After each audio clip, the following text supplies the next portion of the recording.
Thanks for joining us today for our Orphaned Wells video series. My name is Virginia Palacios. I'm the Executive Director of Commission Shift. We're a Laredo-based organization that is a Texas statewide organization. Here with me today is Megan. Would you please introduce yourself? Hi, my name is Milliken Biven. I'm with True Transition, a national organization devoted to improving the conditions for energy workers today. Today we're talking about financial assurance, bonding reform, trust funds. Megan, can you tell us how are oil and gas plugging and cleanup operations paid for right now? Well, the number one way, the ideal way, is a company that profited from the resources actually pays to clean up its own mess. So that's number one. That's our ideal situation. Number two, if that company goes out of business and that well is orphaned, they might have a bond, which is basically an insurance policy for that kind of contingency, or the state has an orphan well fund, which includes that bond amount and some other funds. And then number three, federal funds. Okay, so tell us more about this federal program. So this is a new piece of legislation. Last year, the bipartisan infrastructure bill had tucked in it a orphan well program for the states. So it's a big bucket of money, $4.7 billion, that is going to the relative state programs. And Texas is poised to get about $340 million of that money, of public taxpayer dollars. Okay, so why does the federal government need to pay for Texas's state problem? I thought Texas didn't need the federal government for anything. That is a tricky situation, and it comes out to it's a bailout. It is a bailout both to the regulator for having failed to properly administer its regulatory program, and it's a bailout to private companies who should have paid to clean up their own mess. Okay, so what are the recommendations? What are the solutions for this problem? Well, it's a pretty easy thing. Cash on hand is better than an IOU. And so our recommendation is that every well in the state of Texas should have a trust fund. So the federal government is going to give the state of Texas money to plug their wells. So how many orphan wells are there right now? And are they chipping away at that? How many wells do they plug a year? So not enough. Right now there are 8,000 orphaned oil and gas and injection wells in Texas. The state plugs an average of 1,500 orphaned wells per year. Okay. Other than that, out of all the 150,000 inactive and shut-in wells that are in Texas that operators still own, they only plug around 7,500 per year. So operators are plugging 7,500 inactive wells per year. The Railroad Commission is only plugging about 1,500 orphaned oil and gas wells per year. All of that is not adding up to fast enough. And so it would take 20 years to plug all of the inactive and shut-in wells in the state at this rate. And it would take several years to plug all of the existing orphaned wells in the state if it was just the state doing it. As that's happening, are there new wells being orphaned or idled?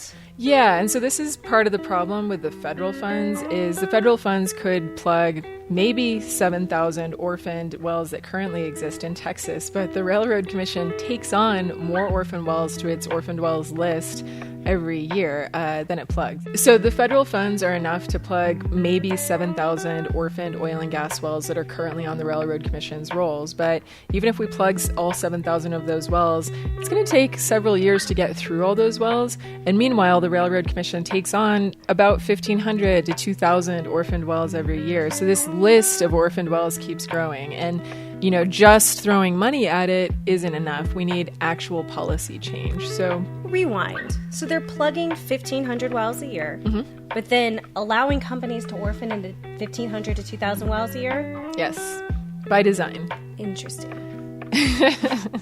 And so, Megan, there are ways to make sure that, federal funds don't have to go towards plugging orphaned wells, to make sure that the public isn't paying for orphaned well plugging and cleanup.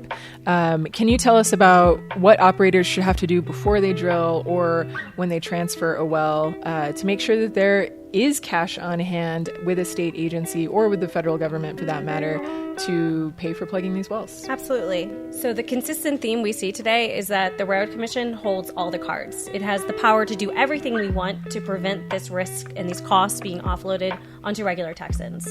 And so let's look at what they do now. We mentioned earlier that the ideal scenario is that a company pays to clean up its own mess. they profited, they should pay to clean up their own mess. And, if that doesn't work out, if they go under, there should be a bond. And so let's go into the bond a little bit. A bond is basically just an insurance policy on whether or not they go out of business. And that is supposed to, ideally, protect Texas from those risks and those costs. But the state of Texas only requires minimal bonds. They are basically blanket bonds. So imagine, if you will, you're a commercial real estate owner, and you have a bunch of buildings, a bunch of houses, and you're only required to hold one storm policy, and you're in Texas. That's it. If the storm hits and all your properties are destroyed, but you only have like a $40,000, insurance policy to cover it all. That's essentially what's happening in the state of Texas. So as a consequence, we have only about 4% of the total bond amount that we need to cover all of the cost for plugging and abandoning the wells in Texas. So we have a solution. We have a recommendation for the Railroad Commission, and that's cash on hand. We made a recommendation in our report to have full cost bonding for each individual well with a sinking trust fund. Can you explain what that means? Absolutely. So we recommend that each oil and gas well in the state of Texas be required to hold either a fully vested trust fund with the state of Texas as beneficiary. So this is just like a trust fund where it's a bank account, and you put in the entire amount that it costs to decommission that well. Of course, not everyone has cash ready on hand. That's precisely the problem. So we offer a second option where it's kind of like a mortgage payment, where you pay a little bit each month. You pay for the retirement, pay for the college savings with a little bit, and on top of that, it's like private mortgage insurance to protect the state of Texas from the risk of, the borrower, the operator, from defaulting. And so every month they'll pay a nominal amount that goes into this trust fund, and then in addition to, in case they go out of business before that fund is fully vested, there is a full cost bond that would cover the entire cost. And can you remind me, you looked up the amount it would cost to pay that individual bond per month. How much was that? So typically oil and gas companies pay 3% of the total amount that they are required to bond. Right now in Texas, operators only have to put up a bond for $2 per foot of depth of the well. And so unfortunately, the actual cost of plugging a well is $10 per foot. So they're putting up a really nominal bond, but they don't even put up that full amount, that full $2. They're just buying a bond. And so they pay like a 3% premium on that $2 per foot bond. So they pay a really small amount for these bonds, and then ultimately that is just not enough for the Railroad Commission to pay for plugging in at the end of the day. And so what I really like about this sinking trust fund idea is that you're just putting money into a savings account. Mm-hmm. You have an estimated cost that, like an operator would have an estimated cost that they're working with for how much it would cost to plug a well and to clean up any pits that are on site or remove any equipment on site. And then they would just pay, a certain amount every year into the savings account until they hit the estimated decommissioning cost. And then that pot of money is there for when the well becomes inactive, and they can pay for all of the decommissioning, which is the plugging and the cleanup of the well. But in the meantime, we're also saying operators should have full cost bonding so that, while they're building up that savings account, if something goes wrong, they go bankrupt, the well becomes inactive sooner than they expected, there is still money available to pay for what they haven't saved up yet. So you're looking at companies that are making hand over fist right now in this price environment. And all we're asking for them to do is to pay what is essentially a monthly note on this future obligation that they are legally required to meet, and then a small, a few $100 for that additional bond a year.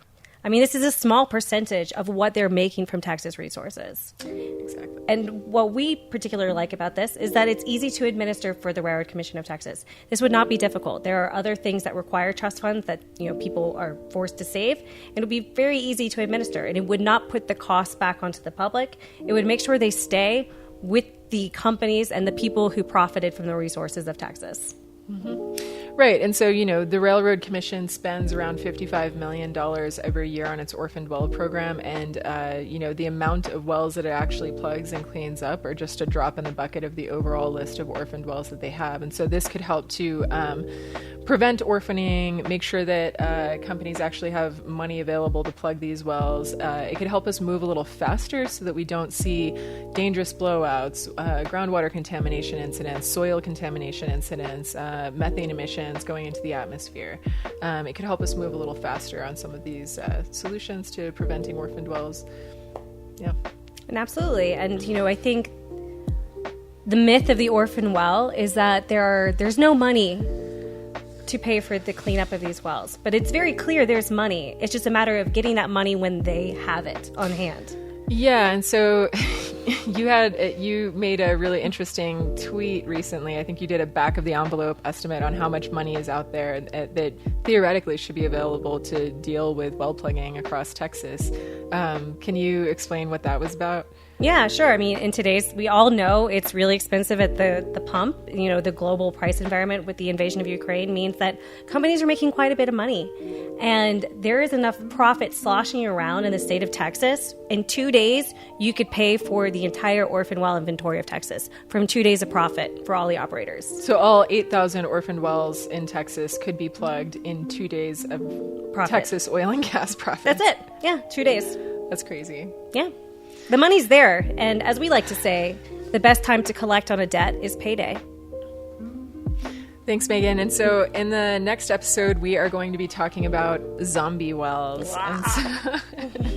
So we're talking about inactive wells that have been dead for a long time and suddenly spring back to life, like on Antina Ranch. And so we hope that you will watch this next episode and learn more about inactive wells and how we can prevent them lying around forever until they spring back to life.